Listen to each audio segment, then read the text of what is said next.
शुक्लांबरधरं विष्णुं शशिवर्णं चतुर्भुजं प्रसन्नवदनं ध्याये सर्वविघ्नोपशान्तये सदाशिवसमारम्भां शङ्कराचार्यमध्यमाम् अस्मदाचार्यपर्यन्तां वन्दे गुरुपरम्परां नारायणं नमस्कृत्य नरं चैव नरोत्तमं देवीं सरस्वतीं व्यासं ततो जयमुदीरयेत्। భగవద్గీత ఈరోజు 81వ క్లాస్ ఉంది. ఇక్కడ 80వ క్లాస్లో మనం చెప్పుకునేది కొంచెం మిగిలిపోయింది కాబట్టి మరి అదే స్క్రీన్ చూపించి తర్వాత అట్లాగే 81లోకి వెళ్ళిపోతాను. ముందు వారంలో మనం చెప్పుకునేది ఆల్మోస్ట్ ఇది అయిపోయింది. సడన్గా ఇంటర్నెట్ వెళ్ళిపోయింది మాకు, అందువల్ల ప్రాబ్లం అయింది లాస్ట్ వీక్. కర్మజం బుద్ధియుక్తా హి ఫలం త్యక్త్వా మనీషిణః జన్మబంధ వినిర్ముక్తా పదం గచ్చంతి అనామయం. ఇది చెప్పుకున్నాం. అనామయమైనటువంటి పదం అంటే మోక్షస్థానాన్ని చేరుకుంటారు. ఎలా చేరుకుంటారు, ఎవరు చేరుకుంటారంటే మనీషిణః, మనసుని జయించినటువంటి వాళ్ళు మనీషి అతను అలాంటి పదం గచ్చంతి. అనామయమైనటువంటి, అనామయం అంటే ఆమయం అంటే ఎండింగ్ ఉండేటువంటిది, లేకుంటే దుష్కృతమైనది. ఆమయం అంటే ఇదైపోయేది అనమాట. అనామయం అంటే ఎండ్ కానటువంటిది అనమాట. అంటే అది పర్మనెంట్ గా ఉండేటువంటి మోక్షస్థానాన్ని చేరుకుంటాడు. ఎలాగంటే కర్మజం ఫలం, కర్మ నుంచి పుట్టినటువంటి ఫలాన్ని వదిలిపెట్టి అతను బుద్ధి యోగంతో అతను జన్మబంధ వినిర్ముక్తుడైపోయేసి ఆ పదం గచ్చంతి అనామయం అని చెప్పుకున్నాం. దీంట్లో చెప్పుకున్నప్పుడు ప్రహ్లాదుని పద్యం కూడా చెప్పుకున్నాం మనము. కిందికి వస్తే దీన్ని జన్మ మృత్యు జరా వ్యాధి ఇది కూడా చెప్పుకున్నాం. మనకు పుట్టినప్పటి నుంచి వచ్చేటువంటి కష్టాలు ఏమిటంటే జన్మము, మృత్యువు, జరా వ్యాధి, దుఃఖము ఇవన్నీ వస్తాయి అని చెప్పేసి చెప్పుకున్నాం. తర్వాత ఈ 3 శ్లోకాలు వెనుక ఉన్నటువంటి 3 శ్లోకాల సారాంశం ఏమిటంటే యదాతే మోహంగా, ఇది ఏమి కర్మజం బుద్ధియుక్త అయింది. దీని వెనకాల ఉన్నటువంటి 2 శ్లోకాలు, కర్మజం వెనకాల ఉన్నటువంటి 2 శ్లోకాలు బుద్ధి యోగం అంటే దూరేణ హ్యవరం కర్మ బుద్ధి యోగా ధనంజయ చెప్పినాడు కదా. అక్కడి నుంచి ఈ 3 శ్లోకాల్లో సారాంశం ఏమిటంటే బుద్ధి యోగం ఉన్నటువంటిది ఎలా వస్తుంది. బుద్ధి యోగం ఎలా వస్తుందంటే కర్మానుష్ఠానం చేస్తుంటాడు, అంటే కర్మయోగానుష్ఠానం, కర్మయోగములో అతను ప్రవేశిస్తాడు. కర్మయోగం అంటే ఏమిటంటే అతను కర్మయోగంలో చేసేటువంటి సమయంలో ఫలాపేక్ష అన్నటువంటిది ఉండదు.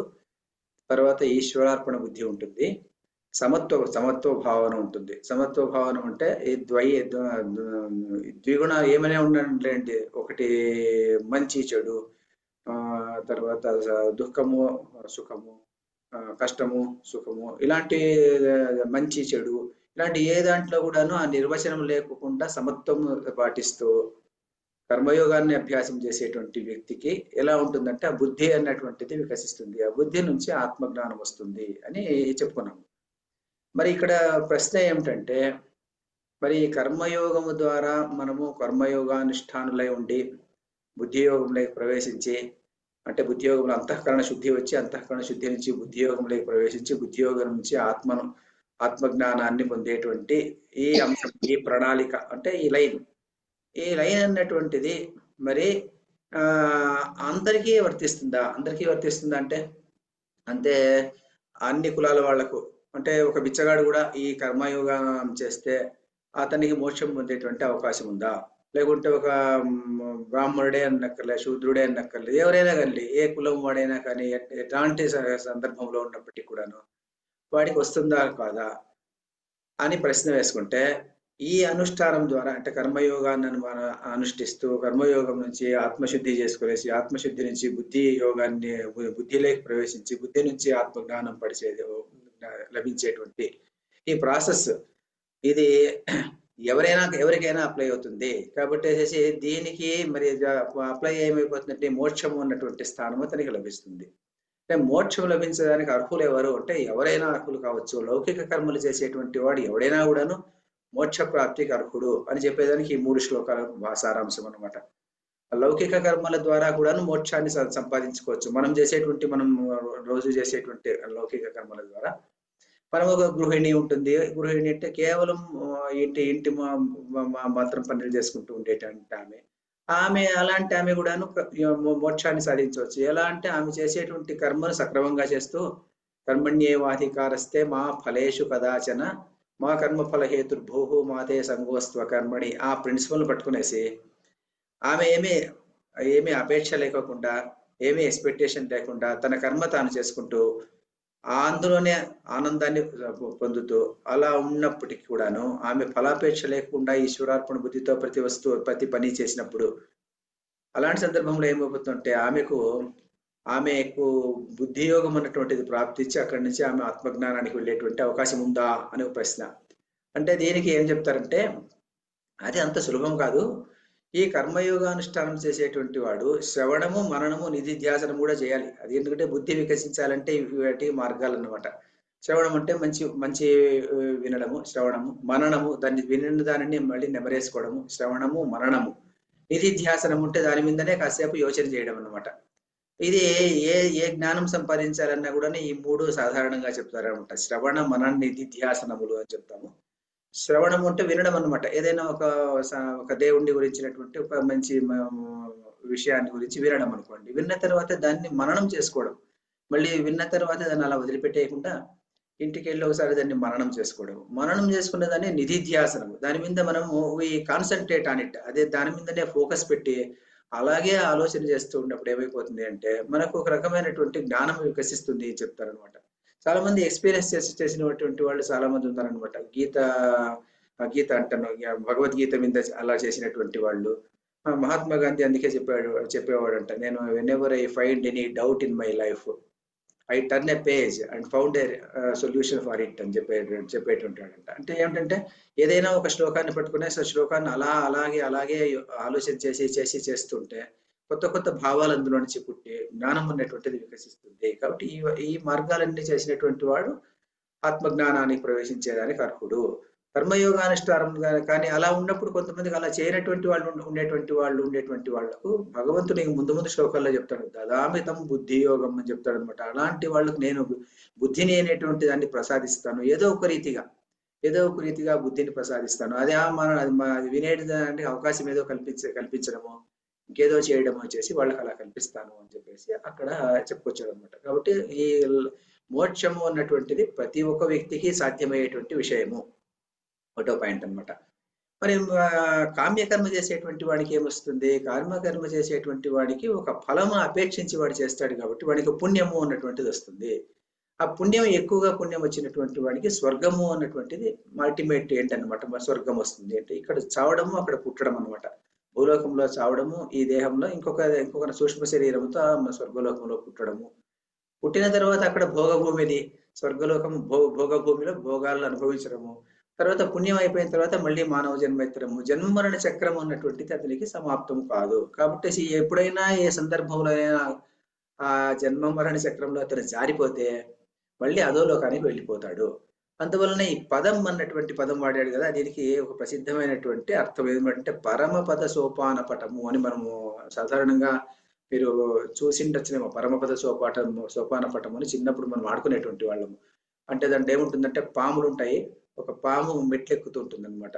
మీరు కావాల్సింటే గూగుల్లో కొట్టి చూస్తే తెలుస్తుంది. పరమపద సోపాన పటము అని కొడితే ఆ గూగుల్లో వస్తుంది అనమాట. ఒకవేళ ఎవరైనా చూడకుండా పోతే గన ఆ పామి పైకి ఎక్కుతూ ఉంటుంది అనమాట. ఒక స్థానానికి వచ్చిన తర్వాత ఎక్కువ పాయింట్లు వస్తుంది అంటే అక్కడ ఎక్కువ పుణ్యం చేసి అక్కడికి వచ్చింది అనమాట. అది ఎక్కడో ఒక స్థాయిలో పైకి పోయిన తర్వాత ఆ వ్యక్తి జీవుడు అనేటువంటి వాడు పైకి పోతుంటాడు. అక్కడక్కడ పాములు ఉంటాయి అనమాట ఆ గళ్ళలో. ఆ పాము ఇక్కడ కాటేస్తే అక్కడి నుంచి మళ్ళీ కింద పడిపోతుంటాడు వాడు. కింద పడి మళ్ళీ పైకి ఎక్కాలన్నమాట. మళ్ళీ అది మనము చెస్ బోర్డు టైప్ లో ఉంటుంది. అది కింద నుంచి పైకి ఎక్కుతారనమాట. దాన్ని పరమపద సోపాన పటము అని. అంటే ఈ పాములన్నింటినీ తప్పించుకొని అంటే పడిపోయేది లేకుండా ఉన్నటువంటి స్థాయి నుంచి పైకి ఎదిగి ఆ పైకి వచ్చినప్పుడు ఆ పరంపదాన్ని చేరుకున్నావు అని చెప్తారనమాట. ఆ పిల్లలు గెలిచినప్పటికీ పరమపదం చేరుకున్నావు అని చెప్పేసి. అంటే మన వాళ్ళు ఆటల్లో కూడాను ఆ కాలంలో ఈ వేదాంత భావాలను అక్కడ ఇమిడ్చి ఆట కూడా దీనికి మన కల్చర్కి ఒక సింక్రనైజ్ అయ్యేటట్టుగా చేసేటువంటి వాళ్ళు చెప్పుకుంటారు అనమాట. మీరు ఇంటికి వెళ్ళిన తర్వాత పరమపద సోపాన పటము పట్టి చూడండి, అలా ఉంటుందన్నమాట. కింద నుంచి జీవుడు పైకి పోతుంటాడు, అక్కడక్కడ పాములు ఉంటాయి, ఆ పాములు తప్పించుకొని పైకి చేరుతుంటాడు అనమాట. అందువల్ల ఏం మేడం నిచ్చెనలు కూడా ఉంటాయి. నిచ్చెనలు కూడా ఉంటాయి మేడం. నిచ్చెనలెక్కి పైకి పోతుంటారు మేడం. నిచ్చెనలెక్కి పైకి పోతుంటాడు, మళ్ళీ అక్కడెక్కడో తట్టు పాము ఉంటుంది, పాము కరుస్తుంటే మళ్ళీ కింద పడిపోతుంటాడు అనమాట. అక్కడి నుంచి పడకుండా పైకి చేరుకోగలిగితే వాడు, అంటే మన సంసారంలో ఉన్నప్పుడు అలా పడిపోతుంటాము, పడిపోకుండా ముందుకు సాగిపోవాలా అని చెప్పేదానికి ఆ పదం అన్నటువంటి వర్డ్ అన్నమాట ఇక్కడ. జన్మబంధ వినిర్ముక్తా పదం గచ్చంతి అనామయం. అనామయమైనటువంటి ఆ పదాన్ని చేరుకుంటారు. పదం అంటే పరమపద సోపాన పటం. అది మంది అది విడవది. శాంతబాయి గారు ఏం చెప్తుంటారు మీరు? ఏం లేదా? ఏం లేదా? స్వర్ణాంబ మేడం మేము చెప్పారు. అది మేడం కర్మజం బుద్ధియుక్త. ఈ పదం అన్నటువంటి పదం అందుకోసం ఇక్కడ వాడారనమాట. పదం గచ్చంతి అనామయమైనటువంటి ఆ పదాన్ని చేరుకుంటారు. ఇప్పుడు దీంట్లో ఏమి వచ్చింది? ఇక్కడ ఈక్వేషన్ చూద్దాం అనమాట. ఈక్వేషన్ లాగా వేసినాను నేను. కర్మయోగానుష్ఠానం చేస్తే ఏమొస్తుంది? ఇక్కడ కనిపిస్తుంది కదా, స్క్రీన్ కనిపిస్తుంది కదా. కర్మయోగానుష్ఠానం చేస్తే అంటే కర్మయోగం అంటే మళ్ళీ అదంత కర్మయోగం అంటే మనము అదే ఈశ్వరార్పణ బుద్ధి, ఫలాపేక్ష రహితంగా పనిచేయడము, ఇలా చేస్తూ ఉంటే అంటే తను చేసే కర్మలో ఆనందాన్ని చూస్తూ ఉండడము, అలాంటి కర్మయోగానుష్ఠానం చేస్తే సమత్వ బుద్ధి ఇవన్నీ ఉన్నప్పుడు ఏమైపోతుంది? ఈ సమత్వ బుద్ధి ఉన్నటువంటి దాని నుంచి నీవు నేను అన్నటువంటి భేదము లేదు, శత్రువు మిత్రువు అన్నటువంటి భేదము లేదు, సుఖము దుఃఖము అన్నటువంటి నిర్వచనమే లేదు. అలాంటి సందర్భంలో ఏమవుతుంది? అంతఃకరణ శుద్ధి అనేటువంటిది ఏర్పడుతుంది. ఈ అంతఃకరణ శుద్ధి ద్వారా అదే దట్ లీడ్స్ టు బుద్ధి, లేకుంటే ఆత్మజ్ఞానానికి లీడ్ చేస్తుంది. అదే కామ్యకర్మ చేస్తే ఏమైపోతుంది? కామ్యకర్మ చేస్తే ఏదో ఒక ఫలాన్ని కోరుకుంటాము, సంసారంలో ఉంటాము, స్వర్గాన్ని చేరుకుంటాము, స్వర్గంలో కొన్నాళ్ళు ఉంటాము, మళ్ళీ జన్మ మరణ చక్రంలో పడిపోతుంటాము.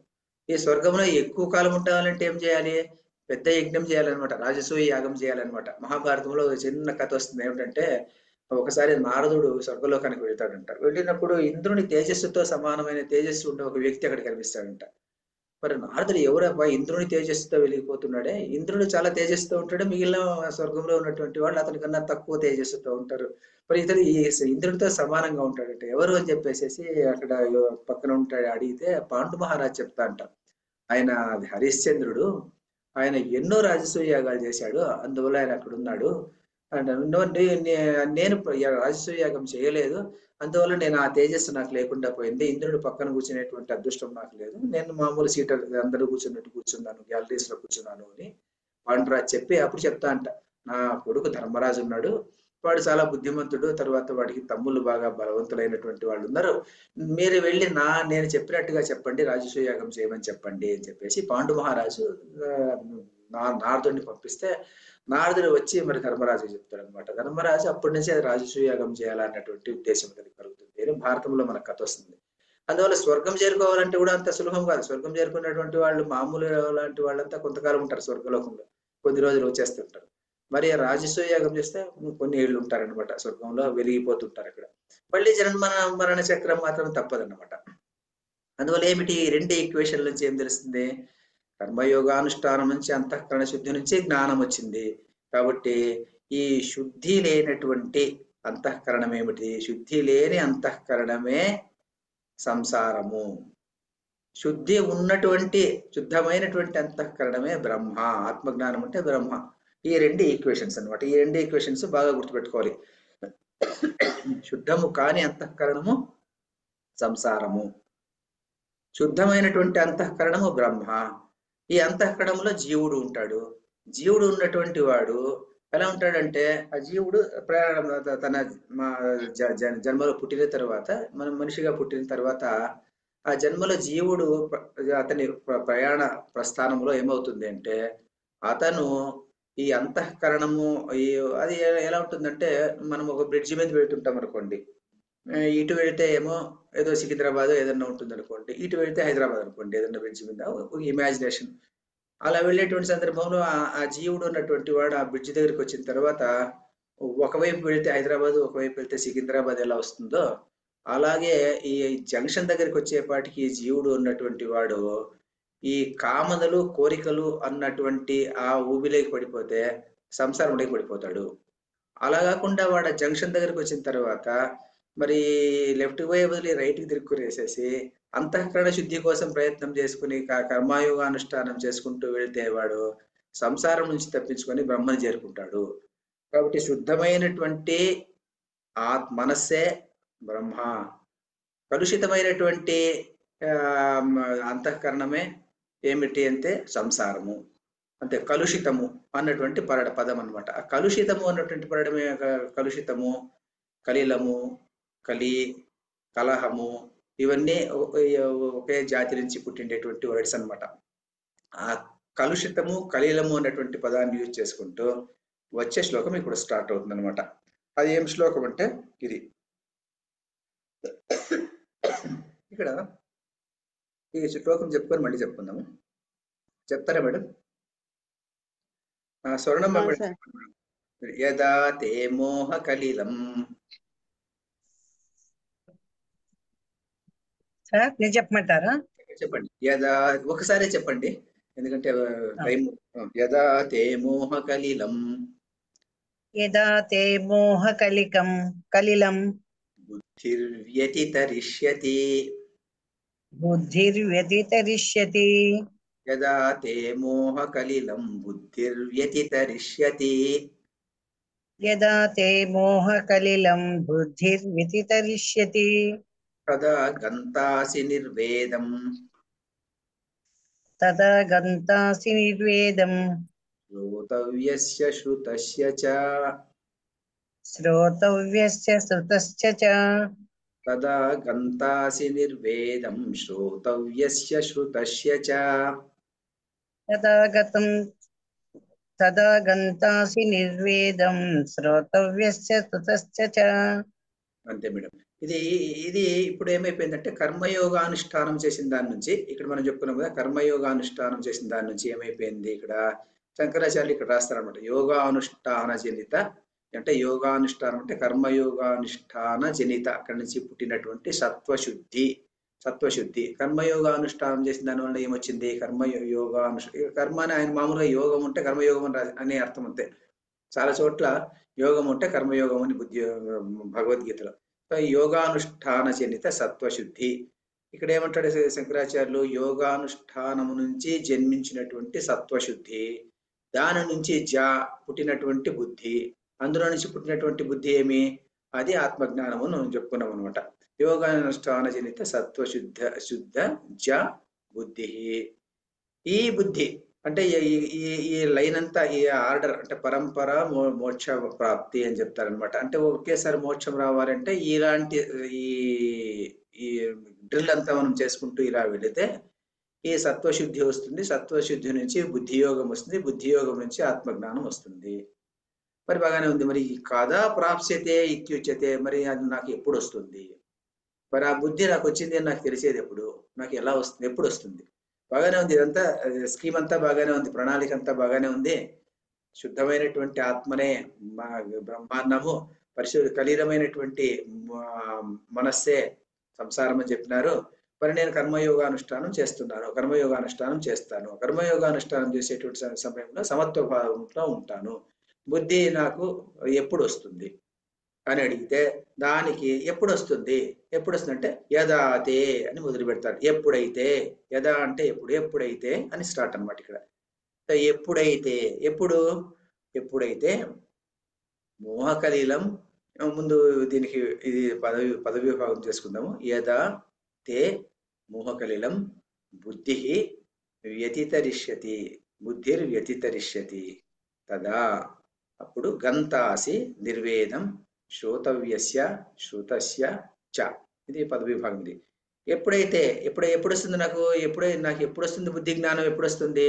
మరి నేనేమో ఇలా చేస్తూనే ఉన్నాను, మరి ఎప్పుడు వస్తుంది నాకు అని ప్రశ్నిస్తే, ఎప్పుడు వస్తుందా నువ్వే చెప్పు అని లెక్క అనమాట. ఇక్కడ ఎప్పుడు వస్తుంది, జ్వరం వచ్చింది అనుకోండి. జ్వరం వచ్చిన తర్వాత, జ్వరం వచ్చినప్పుడు మీ అమ్మ మీకు చిన్నప్పట్లో అనుకోండి, చిన్నప్పట్లో జరిగేటువంటి విషయాలు, పథ్యం పెడుతుంది అనమాట. పథ్యం పెట్టి 2 రోజులు భోజనం చేయొద్దు, 2 రోజులు 3 రోజుల్లో భోజనం పెట్టనంటుంది, ఏదో గంజి ఇస్తానంటుంది.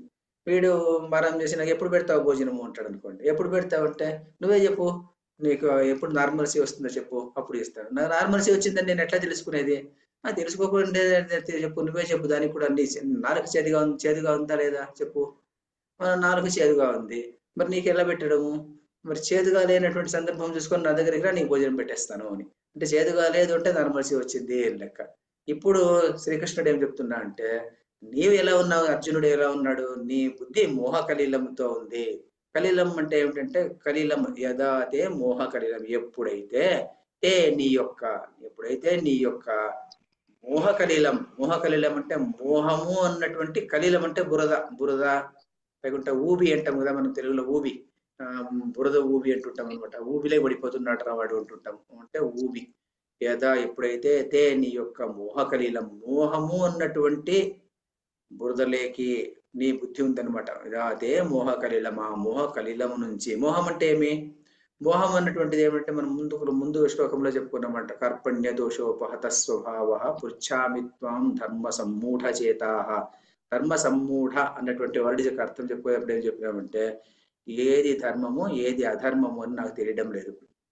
మోహం అంటే మనం నన్ను అంటాం అనమాట. దాన్ని మోహం అంటే ఏమిటంటే, ఏది నిజము ఏది నిజం కాదు, ఏది మంచి ఏది చెడు కాదు అని చెప్పేటువంటి జ్ఞానం వెళ్ళిపోతుంది అనమాట.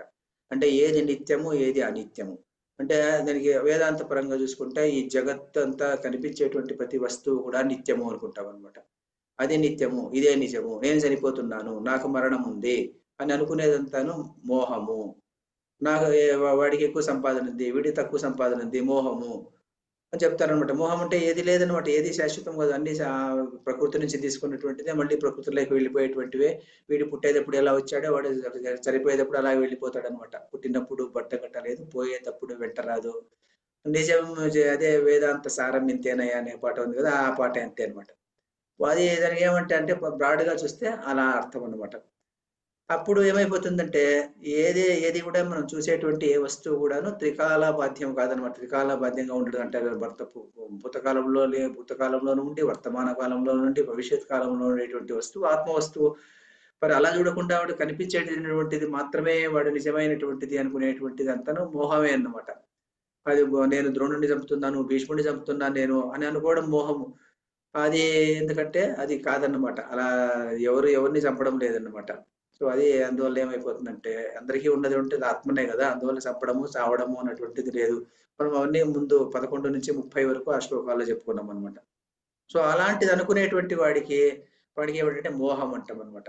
యదాతే మోహకలీలం. ఆ మోహకలీలం ఎందుకు వస్తుంది? రాగద్వేషాదుల ద్వారా వస్తుంది. రాగము ద్వేషము అంటే, ఇది నాకు కావాలి, ఇది నాకు వద్దు, ఇది నేను కోరుకుంటాను, ఇది నేను కోరుకోను, వీడు నాకు మిత్రుడు, వీడు నాకు శత్రువు అనేటువంటి భావన అనమాట. ఈ మోహము రాగము ద్వేషం ఎందుకు వస్తుంది అంటే, ద్వంద్వాలను చూసేటువంటి పరిస్థితి ద్వారా రాగము రాగము ద్వేషము ఉన్నటువంటిది వస్తాయన్నమాట.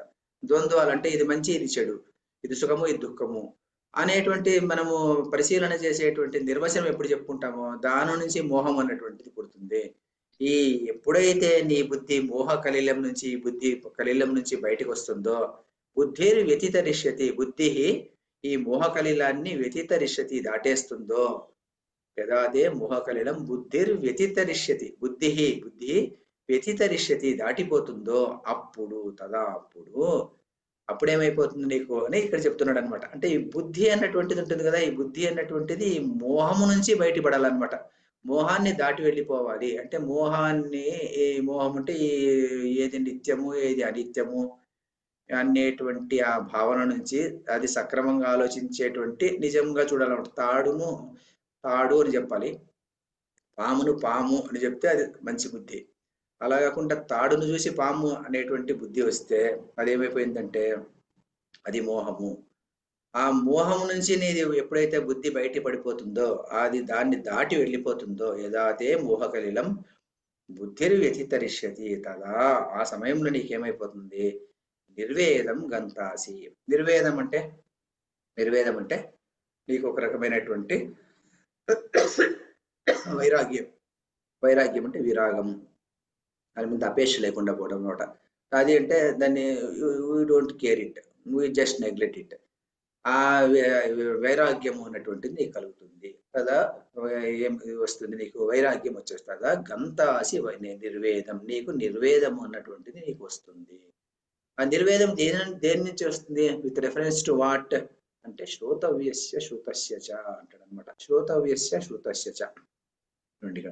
అప్పుడు నీకేమొస్తుంది? శ్రోతవ్యస్య అంటే వినదగిన దాని విషయంలోను, శ్రుతస్య చ విన్నదాని విషయం. శ్రుతస్య చ అంటే భవిష్యత్ భూతకాలంలో నీవు విన్నటువంటివి, అంటే ఏవో మోహాలు, ఏవో ఎటువి కామనలు, ఎటో సుఖాలు, ఎటో మంచివి, ఏదో మంచి సినిమాలు చూసాము, లేకుంటే మంచి భోజనాలు చేసాము, మంచి హోటల్లో ఉన్నాము, ఆ సుఖాల గురించి ఏదైనా చెప్తే, లేకుంటే మంచి మంచి తీర్థయాత్రలు చేశాము, ఇంకేమేమో పుణ్యకార్యాలన్నీ చేశాము, అలాంటి విషయాలు ఏదైనా వినాలి అంటే దానిలోనూ వైరాగ్యం వస్తుంది. ఇంకేదైనా కొత్త విషయాలు చెప్తాను. నేను కేరళ దక్షిణ భారతదేశంలో మరి ఆంధ్రదేశాన్ని చూశాను, తమిళనాడు చూశాను, వేరే 2 చూడలేదు. ఎవరైనా వచ్చి కేరళ గురించి చెప్తారనుకోండి, ఏముంది రండి అందులో, కేరళలోనూ ఇలాగే ఉంటుంది కదా అనేటువంటి వైరాగ్యం అనమాట. అక్కడేముంది చూద్దాము, ఇక్కడేముంది చూద్దాము అంటే, ఎక్కడంటే అన్నిటిలోనూ వైరాగ్యం రావాలన్నమాట. మంచి చెడు ఉన్నటువంటిది లేదు కదా ఇక్కడ, మంచి చెడు లేదు కాబట్టి అన్నిటిలోనూ వైరాగ్యం రావాలి. అంటే శృతస్యచ అంటే విన్న దాంట్లో, విన్నటువంటి వేదాలు విన్నావు, పురాణాలు విన్నావు, ఇతిహాసాలు విన్నావు, మళ్ళీ ఏదో ఇంత వేదాంతం ఎవరైనా చెప్పడానికి వస్తారనుకోండి, ఎందులో ఏముంది రండి, ఇంకా విన్నదంతా విన్నాను కదా, తెలిసిందంతా తెలుసుకున్నాను కదా అనేది అందులోనూ వైరాగ్యం రావాలన్నమాట.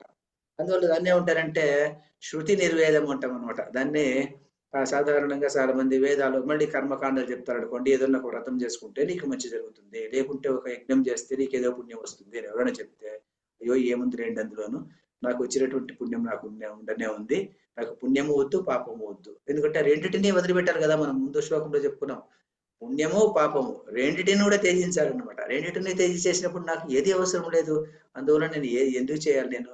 అందువల్లనే మనకు సాధారణంగా మనకు ఒక నానుడి ఉందన్నమాట తెలుగు, ఏమిటంటే ఇది జగమెరిగిన బ్రాహ్మణునికి జంధ్యమేళ అంటాం అనమాట.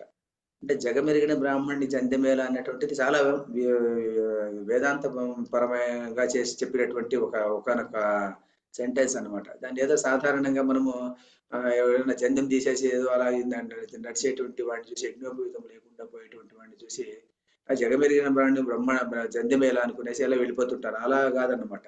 నిజంగా జగమెరిగినటువంటి వాడికి జంధ్యంతో పని లేదు అని చెప్పడానికి. జంధ్యం అంటే వాడికి యజ్ఞోపవీతం పని లేదు. యజ్ఞోపవీతం ఎందుకు, యజ్ఞోపవీతము కూడా అవసరం లేదనమాట. అంటే గీత ఎంత ప్రాక్టికల్ గా బోధిస్తుందంటే, కామ్యకర్మలు అన్నటువంటి వాటిని, కామ్యకర్మలు ఉన్నాయి యజ్ఞంలో చెప్పేటువంటివి, అది ఒక స్టేజ్ వరకు మాత్రమే కామ్యకర్మలు. ఆ స్టేజ్ దాటిన తర్వాత, కామ్యకర్మలు చేసిన తర్వాత ఎప్పుడూ నీవు కామ్యకర్మలు పట్టుకొని జీవితాంతము వేలాడుతూ ఉండద్దు. జీవితాంతము కామ్యకర్మలు పట్టుకొని వేలాడేటువంటి లాభం లేదు అని చెప్తారనమాట. కానీ సాధారణంగా ఇట్లాంటి వాక్యాలు సాధారణంగా ఎవరైనా రోజు పురోహితం చేసేటువంటి వాళ్ళకి కానీ, లేకుంటే కామ్యకర్మలు రోజు చేసేటువంటి వాళ్ళకి కానీ కొంతమంది చేస్తుంటారనమాట. బెంగళూరులో కూడా చాలా మంది చేస్తుంటారనమాట. కొంతమంది శతచండీ యాగము అని చెప్పేసి 1 రోజులు చేస్తారనమాట. రోజు జరుగుతుంటుంది అనమాట. లేకుంటే 9 రోజులు నవరాత్రుల రోజు ప్రతిరోజు చేస్తుంటారనమాట. గీత ప్రణాళిక ప్రకారము అంత అవసరం లేదనమాట మనకు. అంటే మనం అలా చెప్పితే ఎవరైనా బేజారించుకుంటారు. అందువల్ల ఏమంటారంటే, మనము వీడేదో ఇది చెప్తున్నాడు, నాస్తికత్వం చెప్తున్నాడు అనేటువంటి భావన కూడా వచ్చేటువంటి అవకాశం ఉందన్నమాట.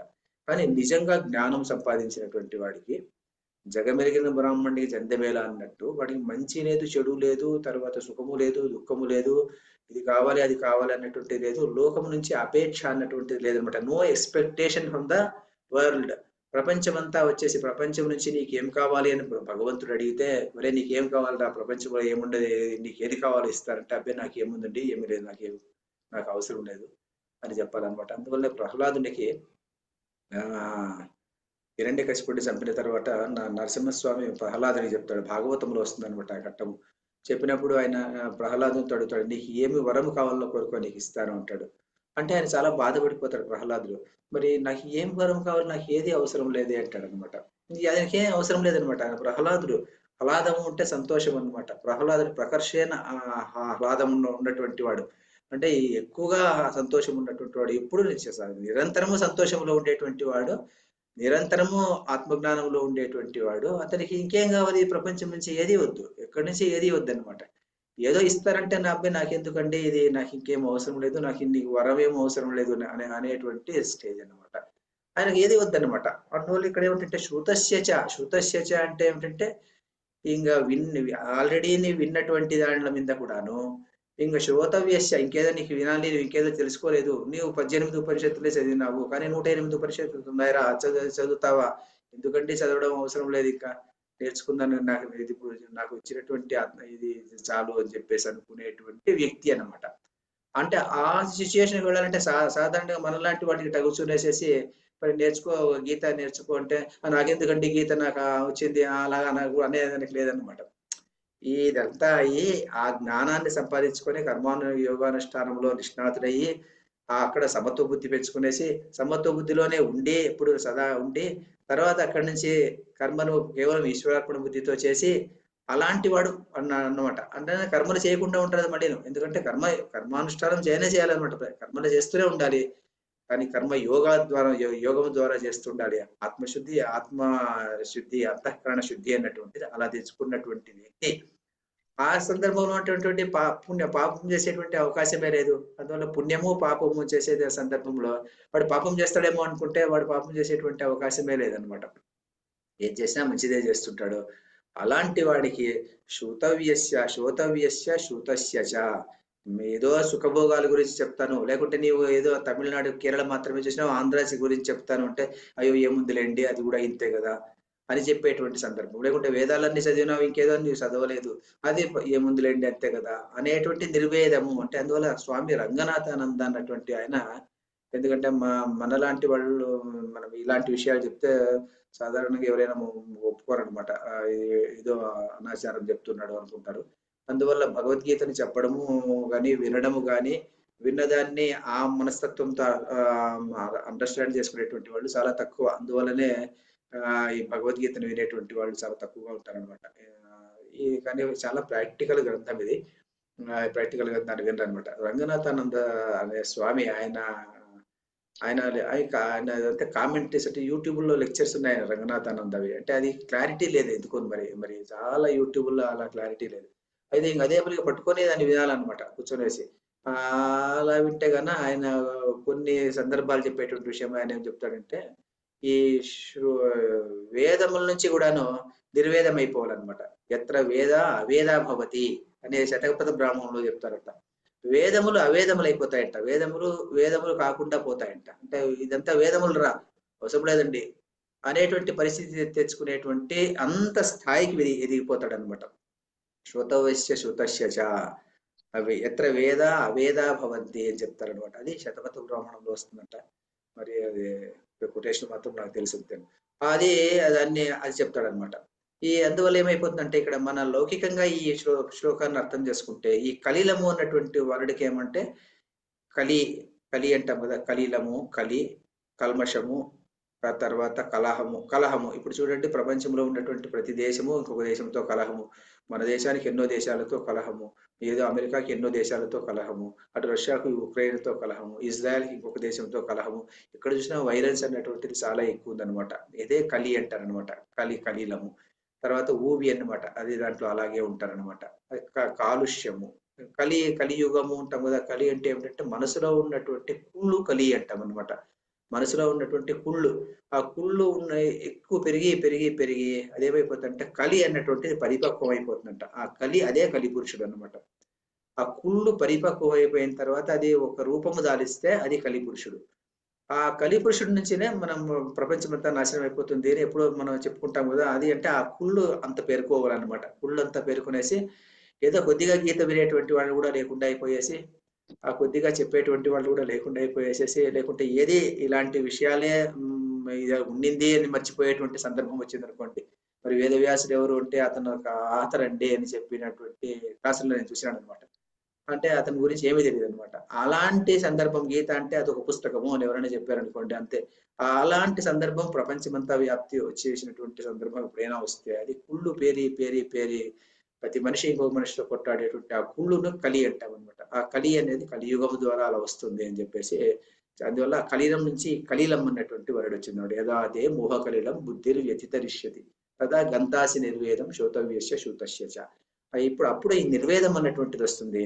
అప్పుడు నీకు ఏమొస్తుంది అంటే నీకు ఆ నిర్వేదం వచ్చి అప్పుడు నీకు వచ్చినట్టు. నిర్వేదం ఎప్పుడు వచ్చింది? ఎలాగైతే నాకు నాలుక మీద చేదు అన్నటువంటిది లేదు, నేను నార్మల్ గా వచ్చాను, నీవు ఎలా తెలుసుకుంటావు? అలాగే నాకు ఈ మోహాన్ని నేను దాటిపోయాను, మోహ కలిలం నేను దాటిపోయాను అన్నటువంటి భావన నీకు స్ఫురించినప్పుడు నీకు అదే ఆత్మజ్ఞానము. ఆ మంచి సంస్కృతి చెందినటువంటి పవిత్రమైనటువంటి ఆత్మనే మోక్షము. అలా ఉండిపోతాడు. అందువల్లనే జీవన్ముక్తి అంటాం మనము. జీవన్ముక్తి అంటే ఏమిటంటే బతికినట్టే మోక్షము అన్నటువంటిది వచ్చేస్తుంది అనమాట. మన మోక్షం అంటే సావనక్కర్లేదు. శరీరం ఉంటుంది, అయితే ఎప్పుడు కూడాను మనం ఎలా ఏదైనా ఒక జోక్ వేసినప్పుడు కొన్ని మధుర క్షణాల్లో నవ్వేటటువంటి సందర్భంలో మనిషిని మర్చిపోయి మనం ఎలా సంతోషంగా ఉంటామో, అలాంటి సంతోషము ప్రతిరోజు, ప్రతి దినములో, ప్రతి గంటలోనూ, ప్రతి నిమిషంలోనూ, ప్రతి సెకండ్‌లోనూ ఉండేటువంటి సందర్భం ఆ మనిషికి ఏర్పడితే అదే ఆత్మ ఆత్మజ్ఞానము. అదే ఇదన్నమాట. అలాంటి వాడికి శరీరం పడిపోయినప్పుడు కూడా అది ఏమో తెలీదన్నమాట. శరీరం పడిపోతుంది. ఆత్మ జ్ఞానంలో అతను అలా ఉండిపోతుంది అని చెప్పేటువంటి శ్లోకం. యదా తే మోహకలయం బుద్ధిని వ్యతితరిష్యసి తదా గంతాసి నిర్వేదం శ్రోతవ్యస్య శ్రుతస్య చ. మోహమునే ఊబిరించి నీ బుద్ధి బయటపడినప్పుడు నీవు విన్నదానికి ఇప్పటి వరకు విన్న దాన్ని గురించి, అంటే ఇప్పటి వరకు విన్నటువంటి విషయ భోగాల గురించి, ఇక వినబోయే విషయ భోగాల గురించి, లేదంటే తీర్థయాత్రల గురించి, ఇంకేటు అన్నిటి గురించి వైరాగ్యం కలుగుతుంది. ఇహపరలోక భోగముల విషయంలో వైరాగ్యం కలుగుతుంది. అంటే వేదముల పైనను వైరాగ్యం కలుగుతుంది. తర్వాత మామూలు విషయాల్లోనూ వైరాగ్యం కలిగిపోతుంది. దేని మీద కూడాను మనకు ఆసక్తి అన్నటువంటిది ఉండదు. ప్రపంచం నుంచి ఏది ఎక్స్‌పెక్టేషన్ అన్నటువంటిది ఉండదు. అటువంటి సందర్భంలో ఎత్ర వేద అవేద భవంతి. ఆ దశలో వేదాలు కాకుండా పోతాయి అని చెప్తారన్నమాట. వేదాలు అవసరం లేదన్నమాట అక్కడి నుంచి. అలాంటి వానికి జగమెరిగిన బ్రాహ్మణి జంధ్యమేళ అన్నట్టుగా ఉండిపోతాడన్నమాట. చక్ర భాషలో అన్నీ కవర్ అయిపోయినాయి ఇప్పుడు చెప్పిన దాంట్లో. కాబట్టి ఈ శ్లోకం మోస్ట్లీ ముగించొచ్చు అన్నమాట దీన్ని. ఇంకా 2 నిమిషాలు ఉంది. ఏమైనా మాట్లాడంటే మాట్లాడొచ్చు.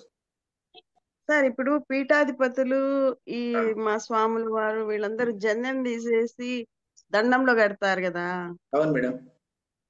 అంటే అప్పుడు వాళ్ళు ఈ స్టేజ్ రీచ్ అయినట్ట. వాళ్ళు అయినట్టు అని వాళ్ళు అయినారో లేదనేది వాళ్ళకే తెలుస్తుంది మేడం. అంతేను. అంటే వాళ్ళని అంటే ఇప్పుడు అంటే పీఠాధిపతులు అయినారంటే గ్యారంటీగా వాళ్ళు జంధ్యం అంటే వాళ్ళు తీసేస్తారు తీసేసిన కదా. వాళ్ళందరూ కాదు కదా. అట్లా నేను తీసేస్తారనుకోండి, ఇంకొకరు తీసేస్తారనుకోండి, తీసేసి నేను అయినాను అని చెప్పుకున్నాను కదా, అతనికి ఆ ఎక్స్పీరియన్స్ అతనికి కావాలన్నమాట. అయితే ఆయన తీసేసిండే దానికి జస్టిఫైడ్ అట్లా. అలాగా సార్. ఇప్పుడు మామూలు చిన్నజీయర్ స్వామి తీసేసింటారు మా మేడం. పీఠాధి తీసేసింటారు. వాళ్ళందరూ శంకరాచార్యుడికి కూడా ఎవరు ఉండదు. వేసుకోరు. వేసుకోరు. శంకరాచార్యుడు కూడా ఆ, వేసుకోడు అనమాట. వేసుకోరు. ఈ శంకరాచార్య పీఠాధిపతులు కూడా వేసుకోరు. శృంగేరిలో ఉన్నారు కదా, వాళ్ళు కూడా అంటే వేసుకోరు. ఇట్ ఇక్కడికి వచ్చారని indicates they are above all these అవునవును. సుఖ దుఃఖాలు లేదు, ఏమీ లేదు అని చెప్పేసి స్టేజ్‌కి వచ్చారు. ఓన్లీ కేవలం వాళ్ళు చేసేటువంటి కర్మలు అలా చేస్తుంటారు అంతేగాని, లోక ప్రయోజనార్థం చేస్తుంటారే గాని, వాళ్ళకేం అపేక్ష లేదు అని వేయడం అక్కడ లెక్క అంతే. అది ఆ సింబల్ అది అన్నమాట. అందువల్లనే శంకరాచార్యునికి లేదు మేడం. ఈవెన్ ఒరిజినల్ శంకరాచార్యుని ఫోటో చూడండి, అతనికి లేదన్నమాట. జంధ్యం లేదు. అవును లేదు సార్. లేదది. ఈవెన్ రాఘవేంద్ర స్వామికి గాని తర్వాత ఎవరికీ ఈ లేదు. ఉండదు. ఎందుకంటే వాళ్ళు ఆ వీళ్ళందరూ స్టేజ్‌కి చివరికి చేరుకున్నారు. పోయేటప్పటికి ఆ దండంలో కట్టేసి అంటే అవును. స్వామీజీ అంటే వితౌట్ దట్ అని అవునవును. ఇండికేషన్ వస్తుంది. ఎందుకంటే ఇది మేడం ఇది శ్రోతవ్యస్య శ్రుతస్య చ. అక్కడి నుంచి వాళ్ళు బుద్ధిని వ్యతితరిష్యతి. అక్కడికి చేరుకున్నారనమాట. సో కర్మయోగం వాళ్ళకు అంటదన్నమాట. ఆ కర్మలు వాళ్ళు చేసేటువంటి కర్మలు పుణ్యపాపాలు వాళ్ళకి అంటవు అక్కడి నుంచి. అంటాం. వాళ్ళు చేస్తుంటారు అంతేగాని వాళ్ళకి పుణ్యము రాదు, పాపము రాదు.